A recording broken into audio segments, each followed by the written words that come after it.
What is going on, guys? Welcome back to the channel.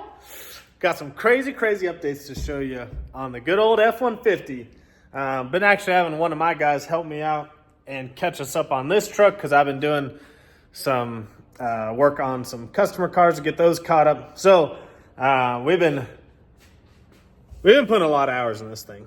Well, Anthony has. So I pretty much had a vision, told him how I wanted it, and he made it. It's turning out really crazy. And there's some stuff we did on mine because I wanted to show people what's possible. Obviously, anything's possible with money and time. And some people may not want to spend that money or have it take, a little bit longer to make it look this nice. But I wanted to show people pretty much what's possible if you wanted to pay the extra to have these things done and take a little bit extra time to make it this nice. So first thing I'm going to show you guys is what we're doing with the transmission. Let me get under there. Ooh, look at that. And look at that. I just had to. I'm sorry. I had to. I'm sorry. I know what you're going to say. Don't say it. Don't even say the R word, okay? So we built the 10R80s here. The 10R80s are awesome. But with what I plan to do with the truck, I need a true trans brake and a bump. And I want to be able to 60 foot really hard on this thing. The problem with the 10R80s right now is, especially on the trucks, because they're a little bit heavier, the trans brake just kills them. It kills them. Especially the E-drum, it kills them. So having to foot brake this truck, so what we do with some of the trucks here, if they're twin turbo, we've been doing second gear leave with Lund, get a circle D converter, foot brake with the two-step, but no true trans brake. And I really love having a true trans brake. Reaction times are faster. Obviously, the truck's going to 60 foot better, and I plan to do a lot of different types of racing with this truck. Radial prep, no prep, back of the track, front of the track, all that good stuff. So I plan to drag race. I don't plan to do any roll racing. I plan to strictly drag race, and I want a true trans brake. So I went with the Turbo 400. This is the first 400 we've done in F150. Obviously, a lot of people are doing them now, but the 10R80s are great and all, but I need a true trans brake, and the 400 is just, it never, it doesn't miss a beat. 10R80s, you gotta rebuild them every season, every other season. If you're making 1,000, 1,200 horsepower, doesn't matter who builds them. That's what everybody will tell you. That's just how they are. They burn clutches. Doesn't matter which clutches you have, how many clutches you have, how many steels you have. They eventually burn up, and I don't want to have to deal with that. And I did the same thing with my S550, and it was the best move I ever made. So anyways, got the Turbo 400 in there, bolt together billet converter, or billet backing plate converter, 6-bolt, huge stuff. Pretty much same stuff we use in the Mustangs. And since my truck's two-wheel drive, it's obviously a little bit easier. It's just a standard 400 with a reed case and bell housing and stuff. So nothing super crazy. We just have to measure for the drive shaft, but I'm waiting on the rear end stuff to come in before I can do that. But I want to show you guys the engine bay, show you some of the changes we did. So we don't have the downpipes on yet, but on all the vacuum lines, because with the push lock stuff, sometimes this stuff gets real hot, the fittings get real hot, the line gets real hot, sometimes it melts. So I went ahead and did PTFE on this stuff. So I want to try this out. I've tried out the regular AN stuff before and it's worked. So I went a step further and did PTFE. Obviously the best thing to do is do like crimped lines. I don't have a crimp machine, but you can send that stuff off to get crimped, and it takes really long. And I don't have a crimp machine yet. I would like to in the future, but this is an upgrade that I'd like to start offering to everybody. So dash 4 AN PTFE lines.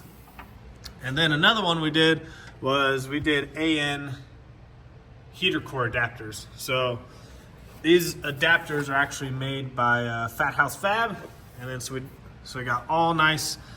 I want to say it's dash 10. Off the top of my head, I think it's dash 10 AN heater core lines.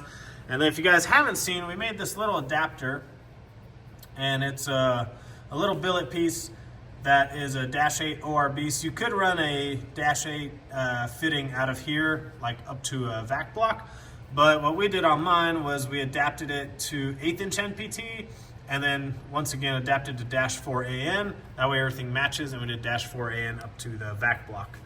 So got the vacuum block up there. We made a custom bracket for my truck just to kind of see how it turns out. So we spaced it further away from the firewall. A lot of the times when you mount to the firewall, you can hear the regulators and it's kind of annoying. You can hear the fuel pressure essentially. And then they're kind of a pain to adjust. We typically mount them on the firewall also, like a lot of people do. So this time we made a custom bracket. I welded that up. Anthony made the bracket, I welded it, and then we put some spacers on it and spaced it out real nice. We're not completely done, we're almost done. And then, once again, PTFE line. Did you come to explain on your truck? Oh yeah, this is my new truck.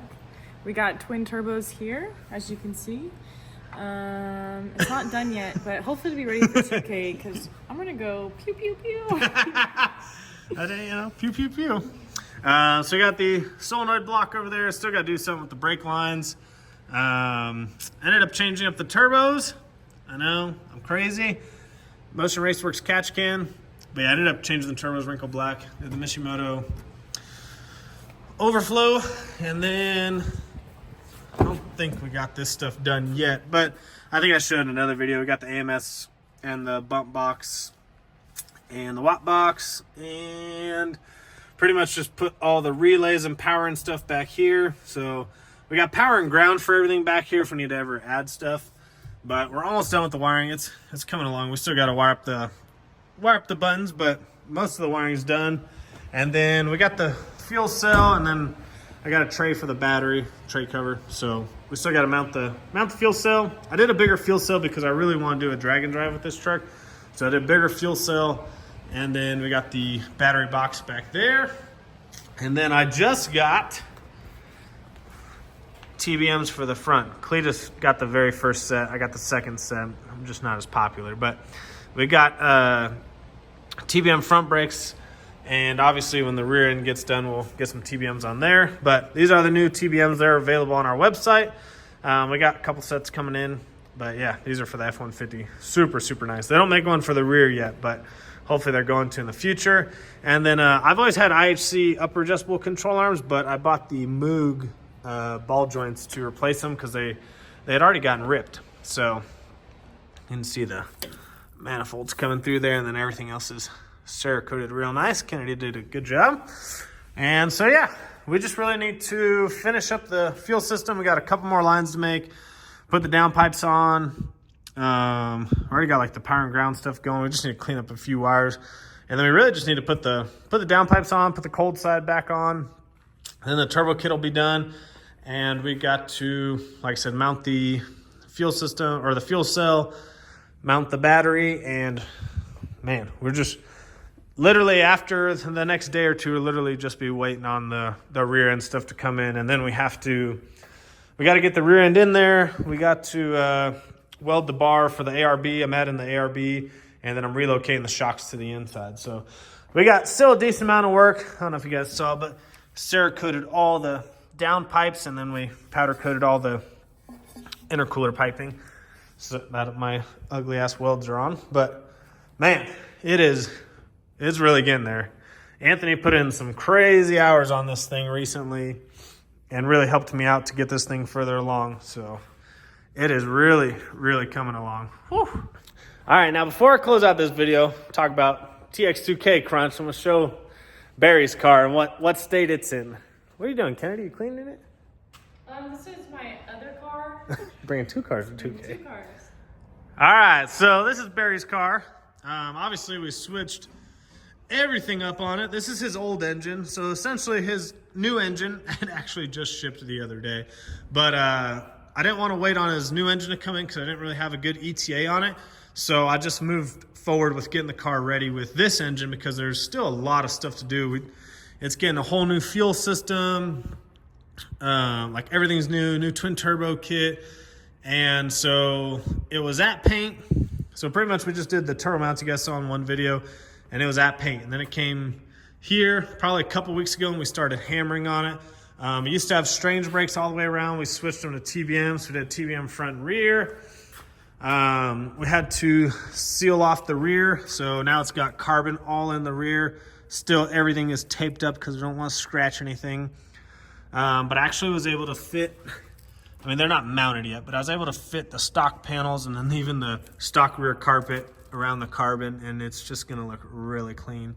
So we finally just got all the wiring pretty much mounted back up where it was and routed. You guys gotta remember, this car was literally cut apart for the 25.3 that's in it, and the floor structure and all that stuff. So everything was out of this car, and the wiring was an absolute mess. There's some broken wires.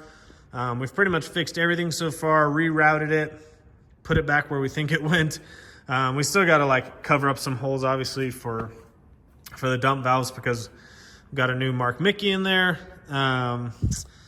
So yeah, this thing just, we have so many hours into it, it's crazy. But it's a lot of work to get stuff running like this. So Joe actually started on the cold side the other weekend, and then so we pretty much just got to make the merges to the headers, make the downpipes. I actually cut holes for the downpipes today, and yeah, we just got a lot of hours left on it. So it's getting there though.